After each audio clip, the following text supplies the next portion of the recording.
جہاں روح محمدی آ گئی، دنیا کو پتا ہے یہ سویا ہوا شیر جاگ گیا تو بہتوں کی نیند حرام کر دے گا۔ جتنے کتے ہیں سب بل میں چلے جائیں گے، حقیقت ہے، جتنے کتے ہیں سب بل میں چلے جائیں۔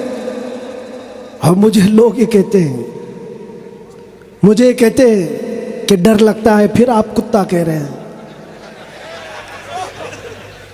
میرے عزیزو، ہم ہندوستان میں رہتے ہیں، ہماری ہر گلی کوچے میں کتا ہوتا ہی ہے۔ مجھ سے باضابطہ طریقے سے سوال جواب کر رہے تھے، آپ تقریر میں اس طرح سے کہہ رہے ہو، کتا کہہ رہے ہو، کتا کہہ رہے ہو۔ میں نے کہا کس کو کہہ رہے ہو؟ میں نے کہا کتے کو کتا کہا، کس کو کہا جائے گا؟ ہم کتے کو کتا نہ کہیں تو آپ بولے ٹامی بولے۔ عزیزان گرامی وقار، مجھے اس سے لینا دینا نہیں ہے، بات یہ ہے کتے کیوں بھونک رہے ہیں اس سے کیا غرض، شیر کیوں سویا ہے اس سے غرض ہے، شیر کیوں سویا ہے اس سے مجھے غرض ہے۔ نبی پاک صلی اللہ تعالی علیہ وسلم کی امت بزدل تو نہیں ہو سکتی، بزدل نہیں ہو سکتی۔ ہم کفن بردوش ہیں، ہم دنیا میں آئے اللہ اکبر سن کر کے آئے، اور جائیں گے تو اللہ اکبر سن کر جائیں گے۔ الحمد للہ الحنان المنان الذي خلق الإنسان وعلمه البيان، والصلاة والسلام على رسوله سيد الإنس والجان وعلى آله وأصحابه ذوي الخير والإحسان، أما بعد فأعوذ بالله من الشيطان الرجيم، بسم الله الرحمن الرحيم۔ هو الذي أرسل رسوله بالهدى ودين الحق ليظهره على الدين كله، صدق الله مولانا العظيم۔ بارگاہ رسالت معاب صلی اللہ علیہ وسلم میں درود پاک کا ہدیہ پیش کریں۔ اللہم صلی علی سیدنا و مولانا محمد معدن الجود والکرم وآلہ واصحابہ الکرام وابنہ الکریم وبارک وسلم صلاة دائمة سرمدا ابدا۔ پھونکوں سے یہ چراغ بجھایا نہ جائے گا،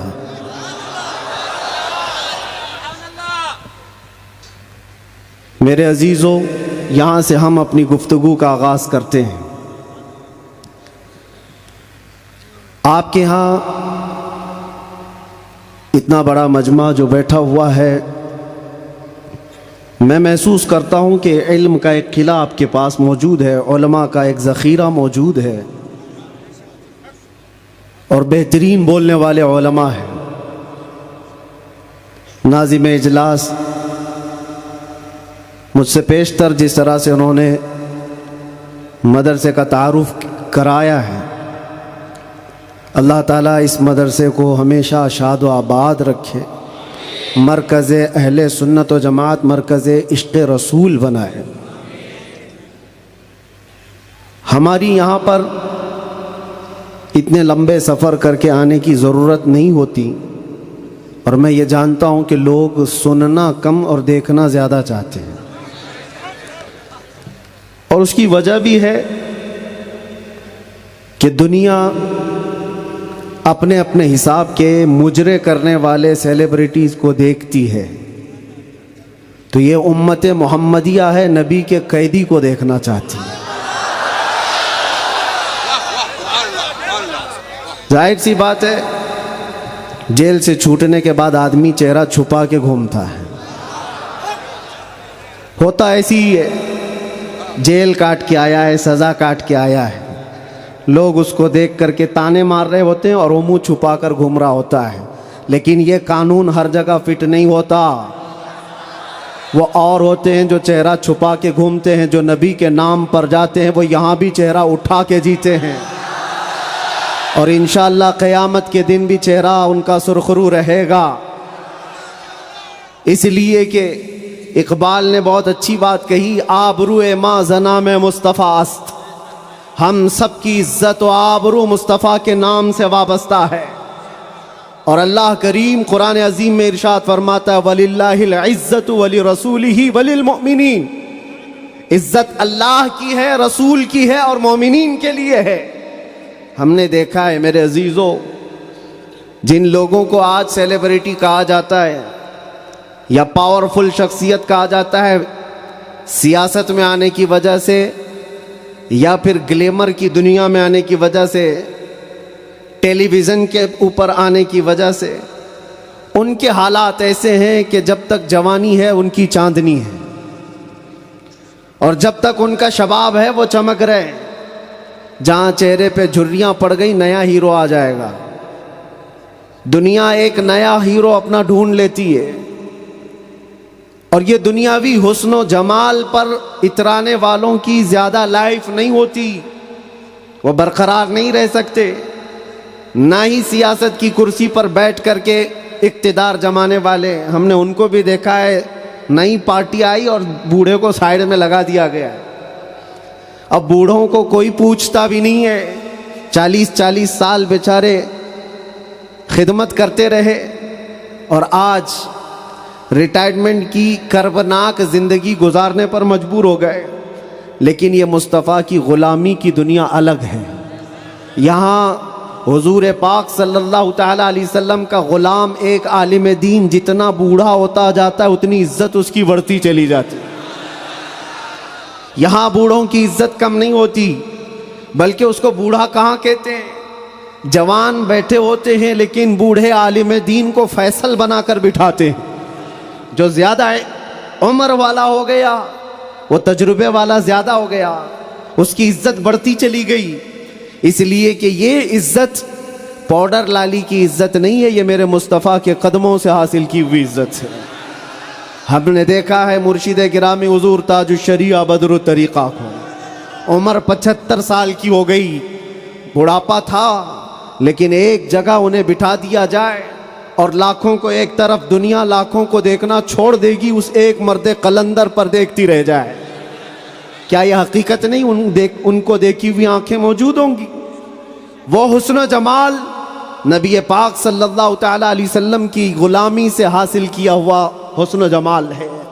اسی لیے میرے عزیزو یاد رکھو، اسی بات پر میں کہتا ہوں آبرو ما زنا میں مصطفیٰ است. ہم سب کی عزت و آبرو مصطفیٰ کے نام سے ہے. ہرچے دری دنیا باد مصطفیٰ است. جو کچھ اس دنیا میں ہمارے پاس ہے وہ نبی کے بعد ہے. جو بھی رشتہ ناتا ہے، جو بھی تعلق ہے، وہ سب حضور پاک کے بعد ہے. نبی سے ہو جو بیگانہ اسے دل سے جدا کر دے. پدر مادر برادر جان و مال ان پر فدا کر دے. یہ ایمان کا تقاضا ہے اور ایمان اسی کا نام ہے. اور اعلیٰ حضرت امام اہل سنت فاضل بریلوی کیا فرماتے ہیں؟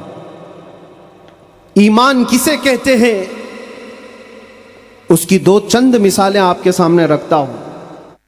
اور جب یہ ایمان آ جائے تو میرے عزیزوں، یہ جو آندھیاں چل رہی، یہ جو طوفان آئے ہوئے ہیں، یہ رخ موڑ لیں گے. اس لیے کہ سنا ہے قدسیوں سے میں نے کہ وہ شیر پھر ہوشیار ہوگا. اقبال نے کہا تھا نکل کر کے صحرا سے جس نے الٹ دیا تھا تخت روما کو، سنا ہے قدسیوں سے میں نے کہ وہ شیر پھر ہوشیار ہوگا. وہ مکہ کے رہنے والے، مدینہ طیبہ کی چٹائیوں پر بیٹھنے والے، ایک کھجور پر پورا دن اکتفا کرنے والے، پیوند لگے کپڑے پہننے والے، وہ رسول پاک کے غلام، لیکن نکلے تھے مکہ سے پیوند لگے کپڑے بغیر چپل کے. اس وقت کی دو سپر پاور طاقتوں کو گھٹنے ٹیکنے پر مجبور کر دیا تھا. تخت روما کو الٹ دیا تھا، رومن ایمپائر، اور پرشین ایمپائر جن کو قیصر و کسریٰ کہا جاتا ہے، دونوں کو جھکنے پر مجبور کر دیا تھا. تاریخ کی یہ سچائیاں بتاتی. کون لوگ تھے وہ؟ خالد بن ولید، سیف اللہ المسلول، 4 لاکھ صلیبیوں کے سامنے مقابلے کے لیے کھڑے تھے. تو صلیبیوں کے بادشاہ نے کہا تھا کہ یہ عرب کے بدو یا عرب کے دیہاتی لوگ ہم سے لڑنے آئے جو رومن ایمپائر کے فوجی ہیں، اسلحے سے لیس ہیں، طاقت سے بھرپور ہیں. تو خالد بن ولید نے کیا کہا تھا جانتے ہو؟ آپ نے کہا تھا رومیو جس طرح تمہارے فوجی شراب پسند کرتے ہیں ہم وہ فوج لے کر کے آئے ہیں, تمہاری شراب سے زیادہ ہم شہادت پسند کرتے ہیں. یہ وہ لوگ ہیں جو شہادت کے لیے جیتے ہیں. عزیزان گرامی وقار, وہ ایمان کامل جب آ جائے تو پھر یہ طوفان اور یہ آندھیاں اپنا رخ موڑ لیں گی. آج وجہ یہی ہے, ان سے پھرے جہاں پھرا پھرائی کمی وقار میں.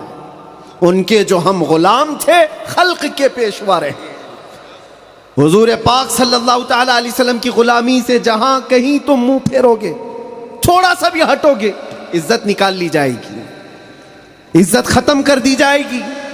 تمہیں جو مرتبہ ملا ہے وہ خیر امت ہونے کا, وہ حضور کی غلامی کی وجہ سے ملا ہے. عمر ابن خطاب رضی اللہ تعالیٰ عنہ 36 لاکھ اسکوائر کلومیٹر پر حکومت کرتے تھے.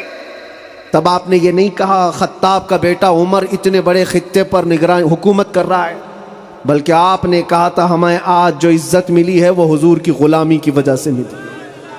وہ فخر یہ کرتے تھے. خالد بن ولید 125 جنگوں میں گئے, ہر جگہ فتح یابی, ہر جگہ فتح. کبھی خالد بن ولید نے یہ نہیں کہا میرے بازوؤں میں وہ طاقت ہے کہ میں ہر پہلوان کو زیر کر دیتا ہوں, جس جنگ میں جاتا ہوں فتح کے جھنڈے گاڑ دیتا ہوں.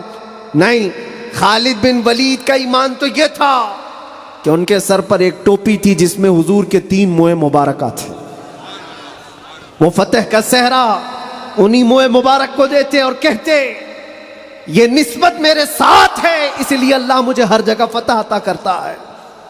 انہیں جو عزتیں ملی تھی دنیا میں, جو اقتدار ملا تھا وہ حضور کی غلامی کی بنیاد پر, اور آج ہمارے پاس جو عزت ہے وہ حضور کی غلامی کی وجہ سے.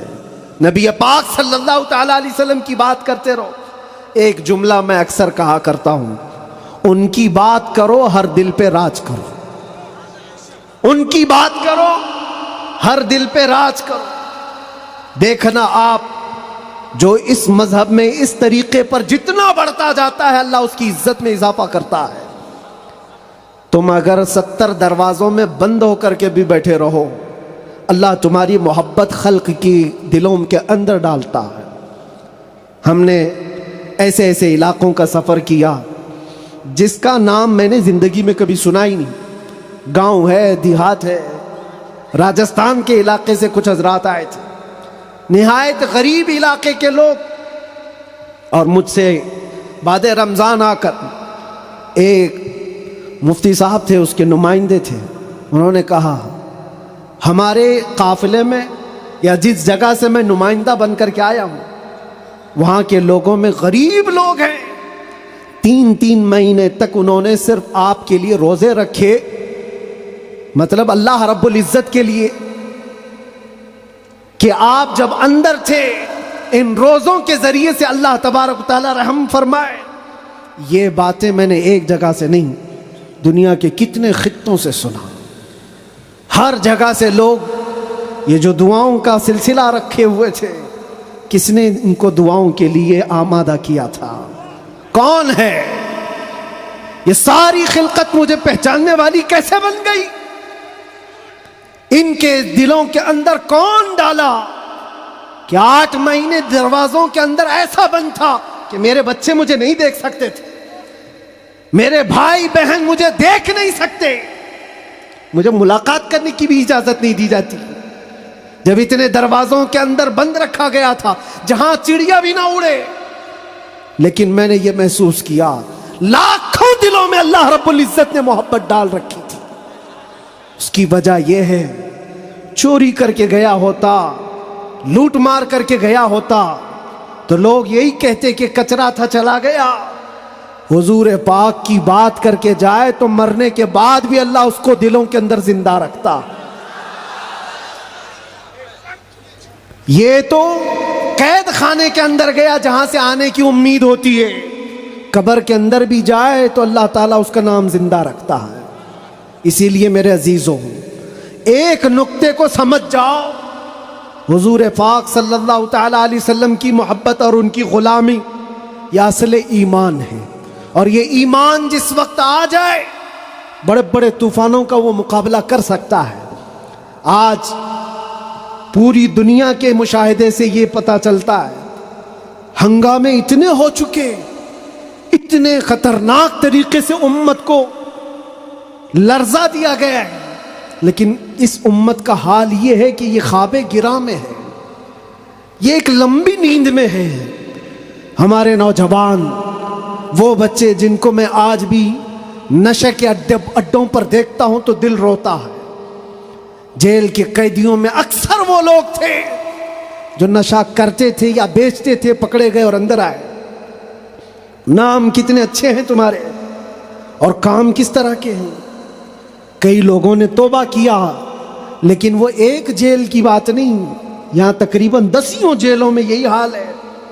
اے نوجوانوں، یاد رکھو ایک بات، اگر حضور سے محبت کرتے ہو تو ہر جمعرات کو تمہارے اعمال فرشتے حضور کی بارگاہ میں لے جاتے ہیں. ہر جمعرات کو فرشتے تمہارے نام کے ساتھ حضور کی بارگاہ میں پیش کرتے ہیں، فلاں بن فلاں نے ہفتے بھر یہ کام کیے. حضور پاک صلی اللہ علیہ وسلم فرماتے ہیں میں اپنے ہر امتی کو اس کے باپ کے نام سے پہچانتا ہوں، ہر امتی کو پہچانتا ہوں. جب اس کے برے اعمال مجھ تک پہنچائے جاتے ہیں تو مجھے غم ہوتا ہے، میں استغفار کرتا ہوں اللہ کی بارگاہ میں. اور جب اچھے اعمال پیش کیے جاتے ہیں تو اللہ کی بارگاہ میں شکر بجا لاتا ہوں. تھوڑا اپنی زندگی کے اوپر نظر ڈال کر دیکھو، کتنے ہفتے ایسے گزر گئے ہوں گے کہ جب ہمارے برے اعمال حضور کی بارگاہ میں پیش کیے جا رہے ہوں. کیا یہ اب بھی بدلنے کا وقت نہیں ہے نوجوانوں؟ دنیا یہ چاہتی ہے کہ تم نشے کے اڈوں میں کھوئے رہو. کچھ علاقوں میں ایسے بھی میں نے دیکھے ہیں جہاں بڑے بڑے لوگوں کا انہیں سپورٹ ہے کہ کرو تم نشہ، بیچو تم نشہ، تمہاری نسلیں برباد ہو جائیں، تمہارا علاقہ برباد ہو جائے. آج سے صرف 70 سال پہلے کی بات ہے، ہمارے اس ملک میں ایجوکیشن لیول اس وقت بھی مسلمانوں کا سب سے اوپر تھا. اور آج آپ بخوبی دیکھ سکتے ہیں کس طرح سے ہمیں پکارا جا رہا ہے، کیسے ہمیں تانے دے کے سارے ڈیبیٹ کیے جا رہے ہیں. کہاں کہاں تمہیں پنچر مین کہا جاتا ہے. کیوں؟ یہ وہ قوم ہے جو پوری دنیا کو علم سکھانے آئی ہے. خیر امت تم تھے، ان سے پھرے جہاں پھرا پھر آئی کمی وقار میں.